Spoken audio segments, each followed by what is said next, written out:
저신장증의 정의를 먼저 말씀을 드릴까 합니다. 저신장증이라고 이야기를 하게 되면 300분위수 미만인 경우를 이야기합니다.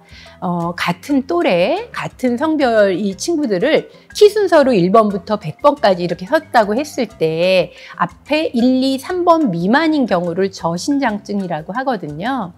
그런데 힘찬병원의 바른성장 클리닉, 이제 클리닉을 방문하는 친구들은 저신장증이 한 15, 16% 정도가 됩니다. 어찌 보면 조금 많은 축에 들어갈 수 있어요. 그러니까 이거는 제가 주로 질병 있는 친구들을 잘 치료하기를 원해서 그랬을 수도 있는데요.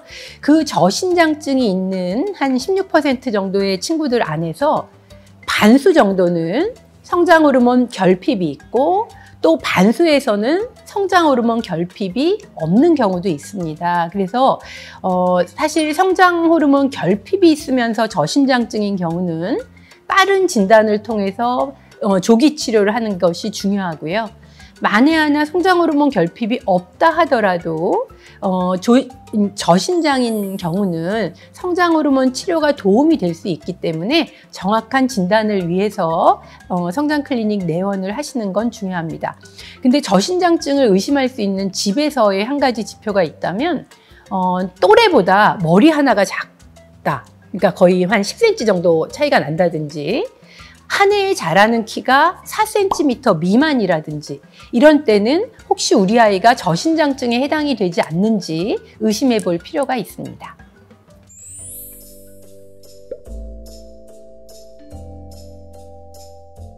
저신장증에는 성장호르몬 결핍 같은 질병이 있는 저신장증도 있고 질병이 없는 저신장증도 있거든요. 질병이 없는 저신장증을 우리가 특발성 저신장증 이렇게 이야기를 하는데 만일에 성장호르몬 결핍이 있는 환아에서 다른 질병이 있을 때는 원칙적으로는 두 가지 질병을 동시에 치료하는 게 맞습니다. 왜냐하면 성장호르몬 결핍도 치료의 시기를 늦추기가 어렵고 다른 질환을 또 치료를 해야만 성장이 더 빠르게 건강하게 이루어질 수 있으니까요.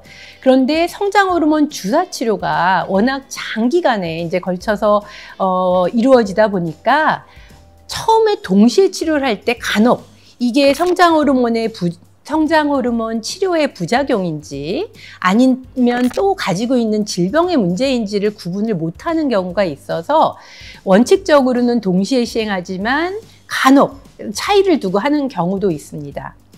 그런데 만일에 질병이 아닌 저신장증일 경우는 동반된 질환이 그 저신장의 원인인 경우도 있습니다. 예를 들면 빈혈이라든지 갑상생 호르몬의 이상이라든지 신장이 좋지 않다든지 이런 것 자체도 성장에 안 좋은 영향이 미쳐질 수 있기 때문에 성장호르몬 결핍증이 진단되지 않고 다른 질병이 있을 때는 다른 질환을 먼저 치료하는 게 원칙입니다. 이걸 통해서도 신장이 더 잘 자라는 그 키 성장이 잘 되는 그런 것을 경험하실 수 있기 때문입니다.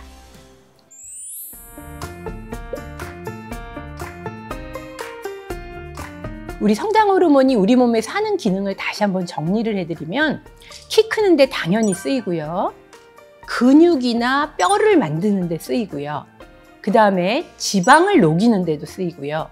그 다음에 스트레스가 있을 때 우리가 어떤 질병이든 아니면 정신적인 스트레스든 이런 경우에 그거를 저항해서 내 몸이 건강하도록 회복하는 데 나오는 스트레스 호르몬이라는 대표적인 것이 하나는 코티솔이라고 부르는 스테로이드 호르몬, 또 다른 하나가 성장 호르몬입니다. 그래서 이러한 성장 호르몬의 기능을 전반적으로 생각을 해보면 우리 몸이 힘들 때 이렇게 싸워 이기는 그런 아주 훌륭한 기능을 하고 있습니다. 이제 어린이에 있어서 성장 호르몬 결핍이 됐을 때는 키가 안 크는 거 외에 무엇이 있을까 이런 궁금하신 점들이 있는 것 같아요. 근데 성장 호르몬 부족이 있는 친구들이 이렇게 왜소하고 이제 아주 좀 약한 느낌을 많이 갖게 됩니다. 그 이유는 근육도 잘 자라지 않고 이제 뼈도 단단하지 않고 여러 가지 기능들이 떨어지다 보니까 소화도 잘 못 시키고 이런 다양한 형태의 모습들을 보이는데요. 성장 호르몬 치료를 적절하게 잘하면 일단은 활동이 많아지면서 식사량도 늘어나고 전반적으로 아주 건강한 선순환을 보이는 경우가 있습니다. 제가 보통 성장 호르몬 결핍증의 진단을 조기 진단해야 된다 이런 거를 많이 강조하는 이유 중에 하나가 성장 호르몬 결핍증 진단의 시기가 늦게 되면 지방이 아주 많이 늘어나게 됩니다. 결국은 키는 작고 지방이 많이 이제 늘어나 있는 통통한 형태의 비만한 아이가 되는데요. 이렇게 진단 후에 성장 호르몬 치료를 해도 그게 바로 키 성장에 가지 않고 일단은 지방을 녹이는 거를 먼저 하고 그 다음에 키 성장이 되게 되다 보니까 아무래도 조기에 진단받은 친구들에 비해서 성장 호르몬의 키 성장 효과가 월등하게 떨어지게 됩니다. 그래서 성장 호르몬 결핍증은 조기에 진단하는 게 필요하고 성장 호르몬이 반드시 키 외에도 지방을 녹인다든지 근육을 잘 만든다든지 또 스트레스 관리를 한다든지 여러 가지 중요한 기능들을 하고 있기 때문에 우리 아이가 건강하게 잘 자라고 있는지 성장 호르몬 부족은 없는지 필요하다면 성장 클리닉 방문을 권유드립니다.